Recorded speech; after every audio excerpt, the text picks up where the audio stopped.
안녕하세요. 사랑하는 꿈의 가족 여러분. 오늘도 아침 묵상을 통해 주님을 친밀히 경험하며 주님과 동행하는 하루가 되길 예수님의 이름으로 축복하고 소망합니다. 여러분, 여러분은 다윗 하면 어떤 이미지가 떠오르십니까? 우리는 다윗 하면 늘 이러한 모습을 기억합니다. 오래 참고 인내하며 하나님을 향한 신실함을 저버리지 않았던 사람. 그래서 믿음에 관해 이야기할 때면 우리는 많은 경우에 다윗을 예로 사용합니다. 하지만 이러한 다윗도 때론 인간으로서의 연약함을 보여주는 사람이었습니다. 다윗은 밧세바를 아내로 삼으며 그의 충신을 사지로 몰아넣는 매우 잔혹한 모습을 보여줍니다.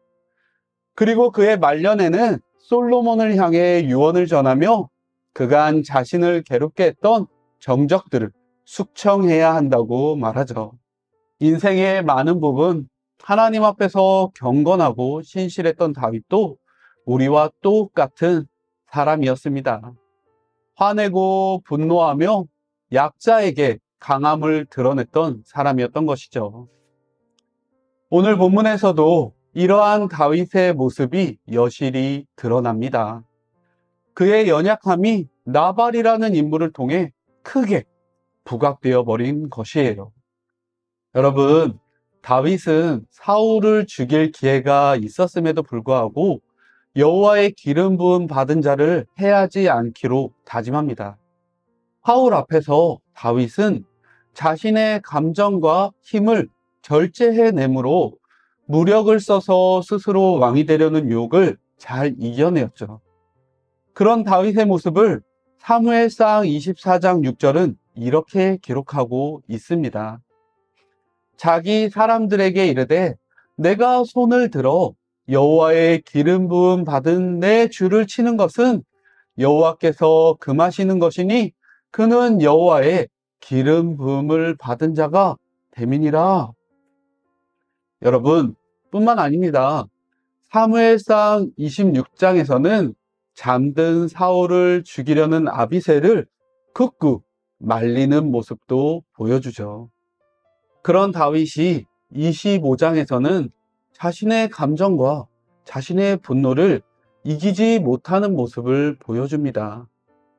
그의 감정은 나발이라는 사람에게 너무 쉽게 폭발했고 나발의 집안을 몰살하려는 비이성적인 모습으로 나타나게 되죠. 25장에서 보여지는 다윗의 모습은 마치 그동안 자신을 괴롭혔던 사울과 같아 보입니다. 하지만 이러한 위기의 상황에서 다윗을 구해준 사람이 나타납니다.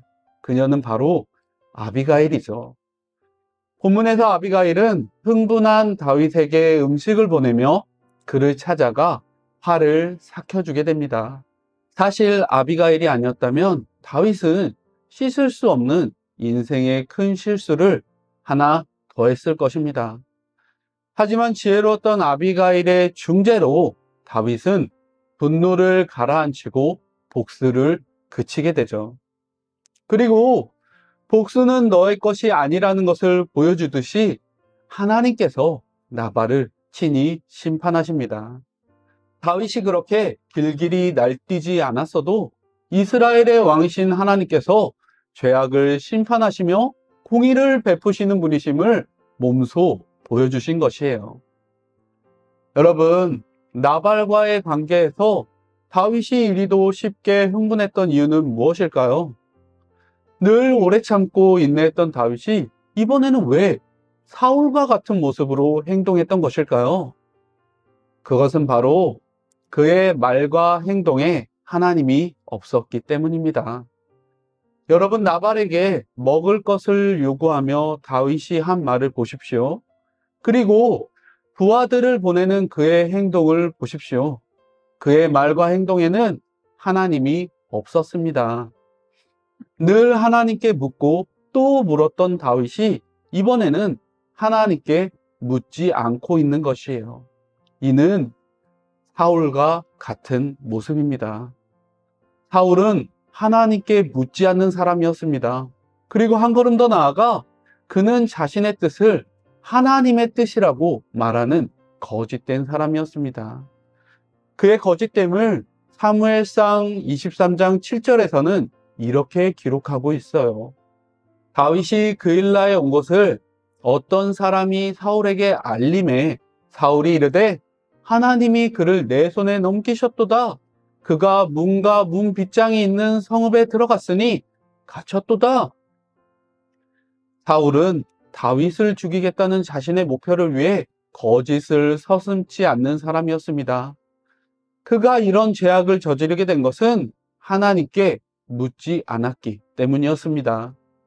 자신의 생각에 옳은 대로, 보기에 좋은 대로 행동하는 그의 모습은 결국 그의 영혼을 심각한 죄로 오염되게 만들었죠. 아이러니하게도 본문에서 다윗은 마치 사울처럼 행동하고 있습니다. 그는 하나님 없이도 복수할 수 있고 심판할 수 있는 것처럼 행동했습니다. 어떠한 상황에서도 하나님을 의지했던 다윗이 정작 자신보다 힘이 없는 나발 앞에서는 하나님을 까맣게 잊어버렸던 것이에요. 그런 다윗에게 아비가일은 하나님을 기억나게 합니다. 그녀가 지혜로운 것은 처세술이 뛰어나서가 아닙니다. 그녀의 지혜는 다윗이 망각했던 하나님을 다시 기억나게 했다는 것에 있습니다. 그래서 사울처럼 행동하지 않도록 다윗을 보호해 준 것이 그녀의 참된 지혜인 것이죠. 사랑하는 꿈의 가족 여러분, 우리의 신앙이 성숙해진다는 것은 어떤 것을 의미합니까?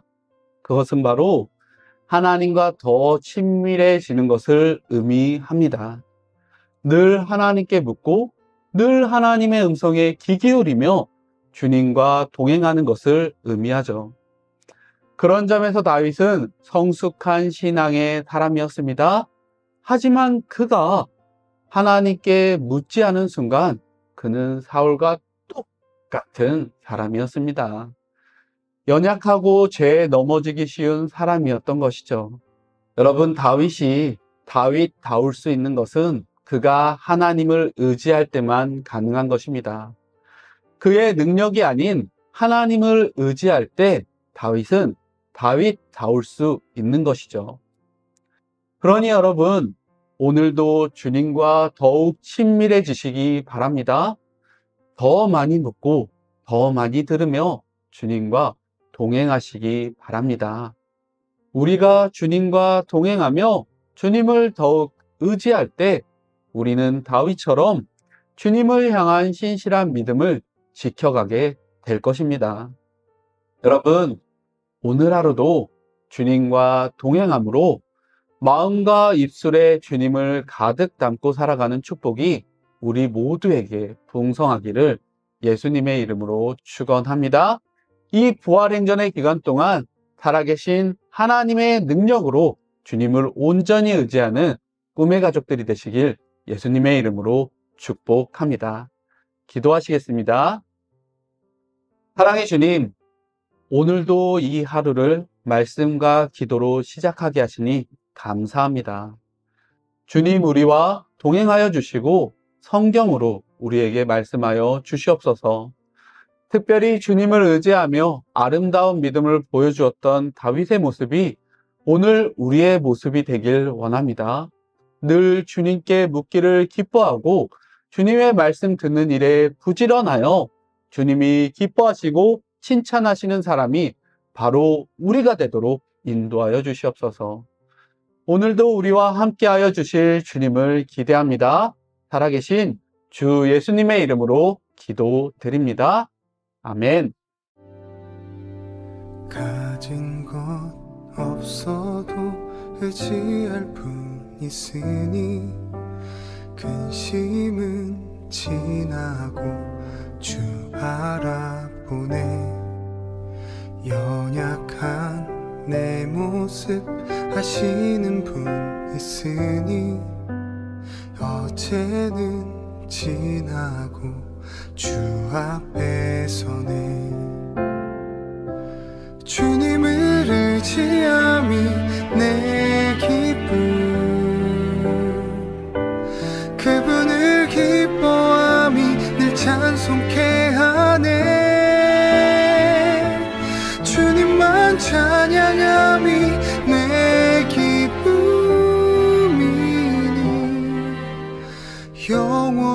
찬양하리.